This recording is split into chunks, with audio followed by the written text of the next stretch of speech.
Welcome to Small Business, Big Network, the podcast for small business owners who want big results from their networking. I'm Liz Drury, a freelance voiceover artist who knows that if you're not working, then networking could help. Lilly Field is a coach and founder of the Womb-Wise Collective. She helps female entrepreneurs to create and launch businesses in sync with their bodies and taking account of their monthly cycle. She says that when she goes networking, she likes to come in with a question to ask people. Thank you very much for joining me on the podcast today, Lilly. Thank you, Liz. I'm excited to be here. So you're an entrepreneur in the wellness space, I would say, but we'll talk about that in a minute. What have you done in the past? What did you study, Lilly? Yeah, I studied a complex range of things. So I actually had a big focus on sustainable agriculture in school, which has completely informed my business practice because I really look at it as building an ecosystem. And that's a lot of what that was. It was how do we grow food in the same way nature grows a forest. And so now I've just taken that and applied it to business. I also did some sustainable business in school and healing arts. So a lot of my post-school years was focused on coming in and sharing therapeutic movement practice with elders or people with disabilities and helping them to better connect with their bodies. Yeah. Tell me about your internship, which was about organic gardening, I think.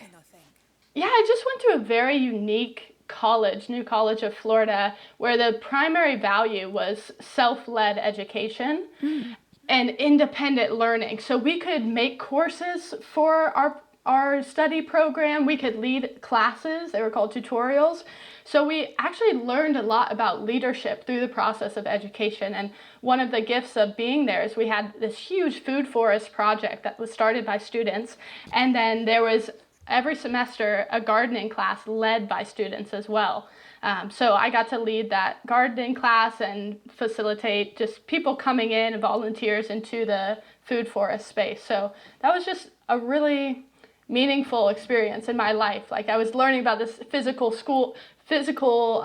practice of gardening, but also learning about leadership and facilitation by leading that class. Yeah, that sounds like an amazing education. Yeah. Yeah, a gift. So you mentioned a minute ago about being a therapeutic movement coach. Tell me more about that. What is that? Yeah, I would say that's not my primary focus anymore, but basically I grew up dancing and I always felt the therapeutic impact of dance. And so when I learned that therapeutic movement was even a path you can take, I wanted to explore that. And as I said, my path has shifted a lot because I had a calling, a very specific calling into a business vision, and then went full force on creating that last January. It's been about a year and a half now. So if I were to describe that, though, it's basically the process of connecting with your body in order to more fully integrate the body and the mind together. And there's a lot that we store in our bodies over time. You know, they say like trauma is stored in the body. Yeah. So by moving in a creative way, you can also help to unleash those stuck emotions. Yeah, fascinating. Yeah. So your current business then, tell me how that came about. What led to you creating this business? Yeah, so the business is all about teaching women how to run and lead their businesses in sync with their monthly cycle. And I started, I've always been a very high achiever throughout my life, just like on go mode, all in mode. And it was midway through my college journey when I was just at this complete depletion, burnout phase of life. And I hadn't gotten my cycle in over a year. And it was just through meeting a couple women who brought to my attention, like, that's something you need to pay attention to. Yeah. This is one of the core systems of our body as women. And it's so intricately tied into all different systems of health, from heart health to fertility. And so they just, brought it to my awareness. And I dove into researching about it, and I discovered the work of Alyssa Vitti, who is one of the first women's hormone health experts who became popularized, I would say. And she teaches about cycle syncing, mostly in regards to nutrition and fitness, some about work, but it was lighter on the work side. But as I started applying that method of being aware of where I'm at in my cycle and then syncing up my studies and work around that, there were so many unlocks that came from it. So it was a couple years later after practicing that and embodying it more where I got the vision for Wombwise Collective, which was it's really just a platform to share that message, that mission with more women. And it's happened to take this niche focus into business because I think really to live in sync with our natural cycles, you need a lot of freedom and control over how you shape your schedule, which entrepreneurship provides that gift in many ways. Yeah, absolutely. Do you think there are a lot of young women in the kind of situation you were in, sort of experiencing burnout and their cycle going awry?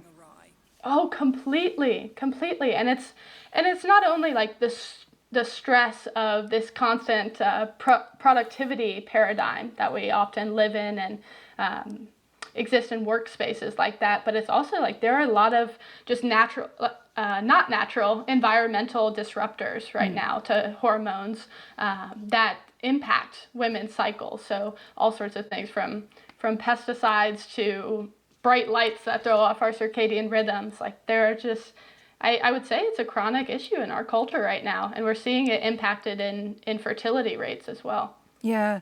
And do you hear many other people talking about this problem? It's a growing awareness, I believe. And, it's always hard to know because I'm so steeped in this world. Yeah. If other people are thinking so deeply and often about it. But more and more I'm looking on Instagram and I'm seeing information about cycle syncing. More and more women come to me and talk to me just about their bleeds and check in about it. So I would say it's a growing awareness. And it's still, digging through the taboos of so many different cultures that have put this kind of dirty, shameful energy towards the menstrual cycle and bleeding in general. Yeah. So once you realised that what you're experiencing wasn't normal, shouldn't be happening, how did you go about healing yourself? Yeah, that's a great question. And I will say there are surface level physical actions and then deeper rooted solutions as well. So on the surface level, nutrition was a huge aspect of it. There's a whole teaching around syncing your nutrition with the cycle, and it's really powerful because at different times we have different levels of hormones, and those hormones are supported by different key vitamins and minerals. So the best example is when we're going into our bleeding phase or during, we're going to need more iron, more magnesium. That's actually why women crave chocolate, because cacao has those minerals. And then in the first half, you're going to need more bright, springy food. So there's a natural way of our inner seasons syncing up with seasons of nature and how that influences what we need nutritionally. So that was one route. But also just having the awareness of being a cyclical being and leaning into that rather than always being in this drive forward, because there's certain phases we need more rest. So I think just having the awareness allowed me to rest more in my life. And then thirdly, the deeper rooted solutions I talked about is I truly believe now the cycle is not only a physical biological process, but it's also kind of like a soul journey process. And it allows us to dig up and surface emotions, that intense period right before your bleeding time, and then shed those through menstruation. So it helped me to unlock some emotions that had been stored just by bringing awareness to my cycle. And as I started to process those stored emotions, that's when I started seeing changes in hormone regulation and the cycle coming back to the typical 28 to 33 days. Yeah. So quite magical that bringing together of emotional and physical healing. Yeah. So tell me about Wombwise Collective. What is it and who's it for and how does it work? Yeah. So our core focus right now is what's called Founder Flow Business Accelerator. And Wombwise Collective as a whole is focused on exactly what I said, this mission of helping women to build their dreams without burning out their bodies by living in sync with the cycle. And we just have taken this particular focus on business and entrepreneurship because, like I said before, by having that work that you lead yourself, you have so much more freedom over your schedule.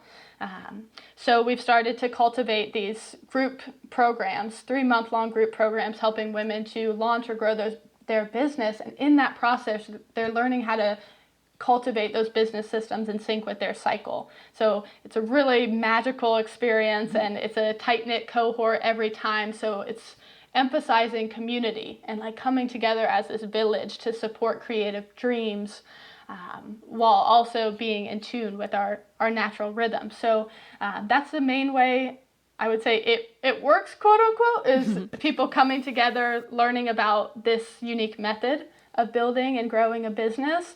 And then just over time, as we keep running these group programs, the alumni are just going to keep connecting back into each other, and it's going to form more into that collective energy, like the name speaks to, of women living in sync with their bodies and in community with one another. Yeah. So what kinds of businesses are the women launching through this program? Yeah, that's a great question. It's very often wellness businesses, which makes sense because the whole methodology is to honor your wellness as you're also pursuing that ambition, that dream, the calling. So it's been a lot of wellness businesses, coaching businesses. The last cohort, there was a yoga studio, which was super exciting. It was a really neat story unfolding, witnessing that process of the founder. And this season, there's a similar route in wellness. One actually I'm very excited for. It's a sourdough online cooking business. So basically you can make sourdough from your own kitchen, but it's taught through this online course. And the founder of it is just amazing. Yeah. So it's a big range. But that's why it's so exciting. Yes. So how long do you spend with each cohort? It's right now 3 months. I definitely want to do a deeper dive one because there's so much continued support that's needed when you're growing a business. It's like growing a baby, I compare it to. But it's 3 months, but it's a deep dive 3 months. Like every week we're meeting either as a group or one-on-one with me as a coach. It kind of trades off weeks between that. So we have this cycle of accountability and repetition to stay consistent in moving towards that launch or that growth goal. So it's about weekly dive in. We get to meet as a group, meet with me, and over time it will grow into longer programs than a month. Yeah. So what difference does a woman's cycle make to her work, would you say? Well, I don't want to say we all, but often we feel it intuitively, that change. And we might not, if not practicing that awareness of the cycle, you might not know what it's coming from. But you might get into that phase where you're like, oh, I feel a bit more sensitive, or I feel a bit more, riled up in a way. And so I think that at the base level, it changes our energy levels, it changes our mood, and it also changes the brainwave states in our mind, which I think is honestly one of the most fascinating parts, to know that during certain parts of the cycle, our brain is more primed for certain activities than others. So like, as an example, in ovulation time, we have this uprise in estrogen and testosterone, and it's actually firing and wiring the communication parts of our brain even more. So this is a time of doing something like this, being on a podcast, going to a networking event. So when you start to notice those different phases and understand what's happening in the brain, what's happening in your energy levels, then as you sync with them, there's this different flow and natural productivity unlocked. So I would say at the base, it changes those three things. It changes the energy levels, it changes brainwave states, and then that also has an impact on our mood typically. Yeah. So do you have any top tips for women to make the most out of their cycle? Yeah, a lot. What are the top ones? I think number one is just holding that awareness. Be tracking, like getting a cycle tracking app to just start to notice how your unique cycle moves. Because there's an archetypical patterns of like, you're going to be maybe more tired when you're bleeding, more energized when you're ovulating, but everyone's moves slightly different. So by just tracking and noticing, that's how you unlock your unique superpowers of each season. But beyond that, talking more like archetypically, the larger patterns, I would take at least an hour every time you come out of your bleeding phase to strategize for the month ahead, because it's this time of forward thinking. You maybe just got some new ideas out of the rest of bleeding, the resting and more chill energy of bleeding, and then it's time to strategize and focus on what goals do I want to move forward over this month cycle, and plan that out with the different energy of the phases. So if it's more of an outward action, if it's an action that scares you, but you're like, in your soul, like, I gotta do this thing, then I would plan that around your ovulation days, because that's when you're gonna have this uprise of testosterone and energy, this courage to go and do the thing. So I think that's kind of one of the fun tools, is plan scary things during ovulation, and it becomes a little easier. And then the other thing I would say is, like, we have very busy lives. We have often busy work lives holding all these different things, and there's not as much emphasis on just resting. And it can be hard to find that time of rest. And so what I like to encourage during the menstruation, the bleeding time, is that even if you can find moments of rest and what I call sacred pause throughout the day, then that can help to connect to the superpower of that bleeding phase, which is intuition. It's vision. And it's been treated like that all throughout time. They used to go into these moon temples, red tents, to sit and meditate and receive guidance for the tribe, which I think is the most powerful wisdom and awareness to have around the cycle, is that time was used as a visionary time. So in leading a creative vision into the world, by connecting to that every month, you get to see, do I feel in alignment with that vision? What specific way am I being called to bring it forth? And there's this intuitive power that can be tapped into during that time that comes most strongly when we rest and when we pause. So that's the other thing I would encourage. Not only doing the scary thing during ovulation, but allowing gentleness and ease when you are bleeding. Yeah. Do you think that modern life has sort of made us lose that kind of intuition and that connection with our bodies? Well, I guess I have a nuanced opinion on that, because I firmly believe in our role as creators of our life. And that, yes, there are so many things we don't have control over, but on the day-to-day, we can show up and start to cultivate our lives and our schedules in a way that feel aligned with our bodies. So I think there are a lot of forces moving against that, especially in American culture here. Like, there's just you feel it in the air, the speed to life, the speed to work. And it's not we don't have to go against speed. Like, speed is a great thing, that momentum forward. But I do think that we're often in constant action, and it's a harder thing to just like take a pause and slow down. And that slowing down is often what we need to come back to awareness, to our bodies, and our intuition, that moment of pause. So I think it's definitely possible in modern life, and maybe a bit harder. Yeah. So let's talk about networking now. How do you like to grow your network, Lilly? Yeah. Well, I told you, this is why I was drawn to this podcast, because I think networking is a really fun and potent business tool and life tool. My favorite networking event, I would say, is something it's in cities all around the U.S. I'm not sure if it's outside the U.S. It's called 1 Million Cups, and it's every Wednesday. You meet up everyone meets up, and there's basically one presentation, an entrepreneur typically in the local area who shares about their business, typically 1 to 3 year old startup businesses. So you get to hear about someone's business, but then also ask questions. So you're learning from the crowd, and there's networking, connection before and afterwards. So I love going to those spaces because you just get to meet like-minded people, and there's always these serendipities that unfold. That's my favorite part about networking, is I feel this nature of just running into the right people and the right timing, and these really fruitful connections growing. And I think the other way that I like to do it is always coming in with a question. So I have something to start with. That's not like how are you? What do you do? Like just some sort of unique question. Yeah. What's meaningful to you?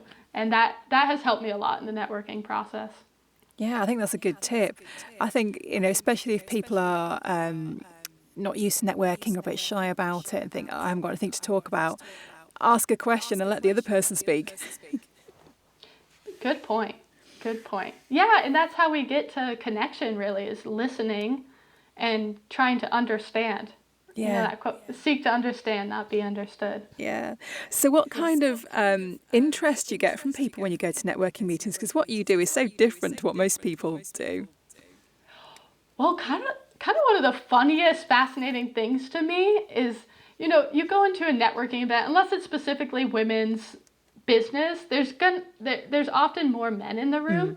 And I still am upfront and honest completely about what I do. I'm a very kind of blunt, honest person.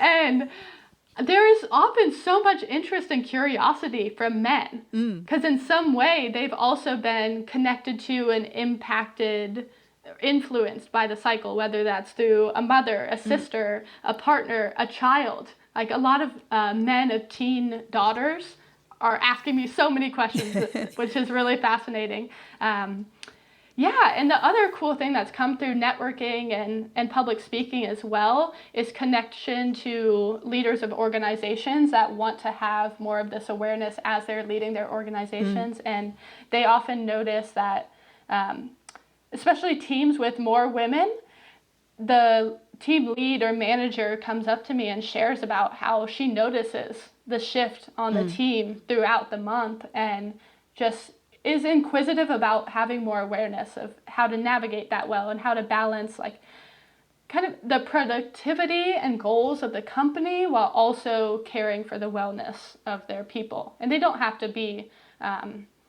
what's the word for that? They're not two separate things. Those are really one thing I see. Yeah. So why would you recommend networking to other small business owners? Yeah. I think when we can get in front of people, when we can talk face to face with people, they can feel your energy. They can feel the why behind what you do. And that's a bit harder it can be communicated over the online digital space, but it's a bit harder because I think humans, we're just social creatures. And so when we can stand in front of someone, they can feel our energy and our heart, and we can do the same for them. There's more of that intuitive understanding and connection with one another. So I think it's a really wise way to make connections and also literally generate maybe clientele or customers in your business. Because maybe you're going to walk into a networking room, and if you approach it with this sense of how can I serve the people that I meet, then, and not necessarily this sort of grabby energy of what do I want out of this, but that service energy, you're often going to connect to someone who could even connect you with someone else. Like that's what often happens for me. Like it might even be a man who would never use my services, but they know someone who would, and they connect me to that person. So it's this wider web that you get connected to by just showing up and being your authentic self. I think it's a really cool form of marketing. Yeah, absolutely. So one last question then, Lilly. If people want to connect with you or find out more about Wombwise Collective, what is the best place for them to find you? Yeah, you can go to wombwise.biz, B-I-Z, and that's our website, and you'll get a lot of information about our different services. We have just free resources for women who are at the very early stage of starting a business and just refining that business plan, that business model. We have some really simple tools for that on there that you can access for free. And our Instagram and Facebook is Wombwise Collective. So that's a good place to just stay connected with us and just get some valuable support services through there as well. Lovely. Well, thank you very much, Lilly. I've really enjoyed chatting to you about your unique business. Thank you. Yeah, thank you, Liz. It's always fun sharing, and I love your mission as well of supporting networking, and just it's really a form of building more community, and we need that so badly right now. Yeah, thank you. Thanks for listening to Small Business, Big Network. If you found this podcast useful, please do rate, review and subscribe. And don't forget to share it with the rest of your network too.